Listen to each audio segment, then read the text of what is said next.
جو ہے وہ مہارتیں حاصل کرنے لگیں کہ اگر ہمیں بھی دشمن کے ساتھ مقابلہ کرنے کا موقع ملا تو ہم بھی دشمن کے ساتھ جو ہے وہ مقابلہ کریں گے۔ ہماری مائیں بہنیں روٹیاں پکا رہی ہیں اور گھروں کے اندر پیسے اکٹھے کیے جا رہے ہیں اور جو ہے وہ چیزیں اکٹھی کی جا رہی ہیں کہ یہ سب کے سب میدان جنگ میں لے جا کر اپنی بہادر افواج کے اوپر نچھاور کریں گے، ان کے حوصلے بڑھائیں گے، ان کے ساتھ کھڑے ہوں گے۔ ہمارے شعراء ملی نغمے لکھ رہے ہیں، ترانے جو ہے وہ لکھ رہے ہیں اور ان کو گلوکار گا رہے ہیں۔ میں کہنا یہ چاہتا ہوں، قوم کا ایک ایک فرد اپنی ذمہ داری سمجھتے ہوئے اس جنگ کے اندر اپنا حصہ اور کردار ادا کر رہا ہے۔ پیسے والا پیسے دے رہا ہے، غریب ہے پیسے نہیں دے سکتا، وہ خود میدان جنگ کا حصہ بننے کے لیے تیار ہے۔ قلم کار اپنے قلم کے ذریعے جہاد کر رہا ہے، ہر آدمی اپنا حصہ ڈال رہا ہے۔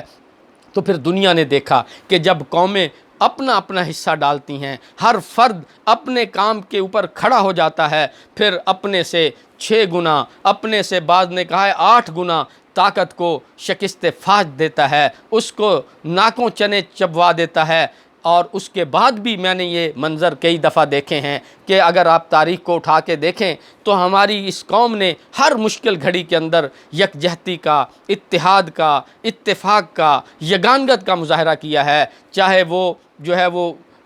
جو 1992 کا سیلاب ہو تو تب بھی یہ اپنے بھائیوں کے ساتھ کھڑی ہوئی، چاہے وہ 2005 کا زلزلہ ہو تب بھی یہ اپنے بھائیوں کے ساتھ مصیبت کی گھڑی میں کھڑی ہوئی، چاہے وہ 2010 کا طوفانی سیلاب ہو تب بھی جو ہے یہ قوم جو ہے وہ اپنے ان بھائیوں کے ساتھ کھڑی ہوئی اور ہر مشکل کے اندر ان کی مدد کی۔ لیکن آج جو 2022 کے اندر زلزلہ آیا ہے اور جتنا بڑا یہ زلزلہ آیا ہے، جس قدر اس نے تباہی اور بربادی پھیلائی ہے، میں یہ سمجھتا ہوں کہ آج اس طرح شاید ہم ایک نہیں ہوئے، شاید اس طرح آج ہمارے اندر جو ہے وہ یکجہتی پیدا نہیں ہوئی، اور اس کی وجہ شاید سیاسی پولرائزیشن ہے، اس کی وجہ شاید مذہبی جنونیت ہے کہ شاید آج ہم شاید اپنی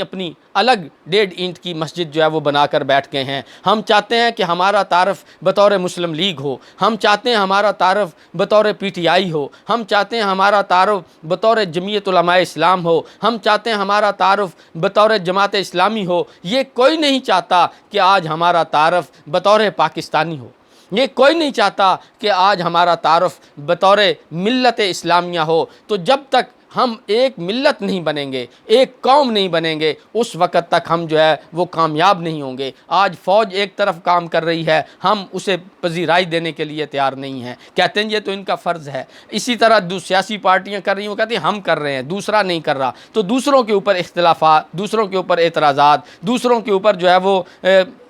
وہ دوسروں کے اوپر جو ہے وہ باتیں کسی جا رہی ہیں اور ان کا مذاق اور تمسخر اڑایا جا رہا ہے، اپنی باتیں کی جا رہی ہیں کہ ہم یہ کر رہے ہیں، ہم وہ کر رہے ہیں۔ تو میں یہ کہنا چاہتا ہوں کہ ہم کون ہیں، ہم PTI کون ہے،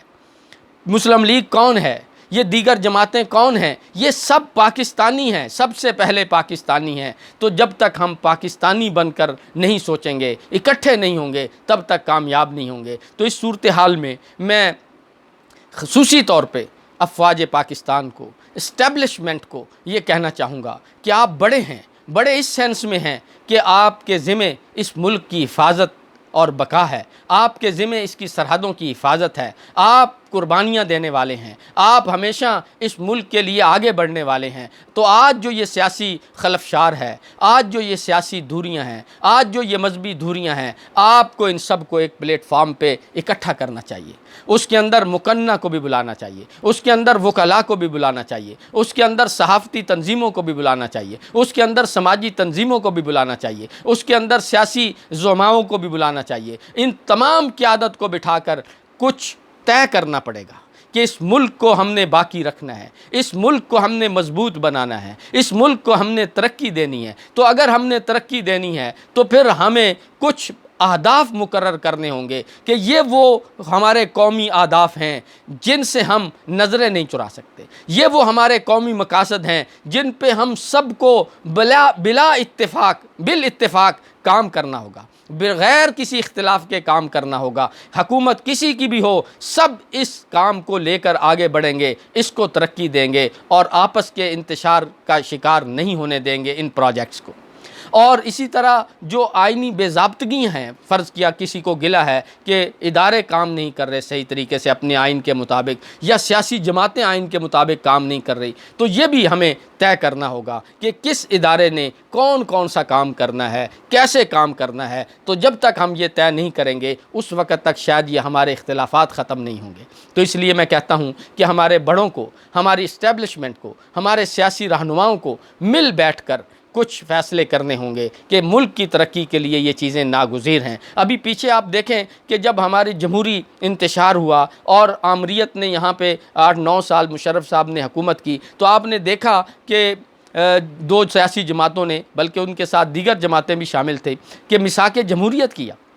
کہ جناب جمہوریت کے لیے ہم سب ایک ہیں، ہم قربانیاں دیں گے۔ بہت اچھی بات ہے، جمہوریت کے لیے میثاق ہونا چاہیے، معاہدہ ہونا چاہیے، ہمیں اکٹھا ہونا چاہیے۔ لیکن آج جو ہم میں خلفشار ہے، آج جو ہماری قومی وحدت پارا پارا ہو گئی ہے، آج جو ہم ایک دوسرے کے دشمن بن گئے ہیں، آج جو ہم ایک دوسرے کے ساتھ اختلافات کا شکار ہو گئے ہیں، آج جو ہم آپا دھاپی کا شکار ہو گئے ہیں، اس کے لیے بہت ضروری ہے، میں سب سے کہہ رہا ہوں بہت ضروری ہے کہ یہ ملک رہا تو ہم رہیں گے، یہ ملک رہا تو تمہاری سیاست رہے گی، یہ ملک رہا تو تمہارا اقتدار رہے گا، یہ ملک رہا تو تمہارے جاہ و جلال اور منصب رہیں گے، یہ ملک رہا تو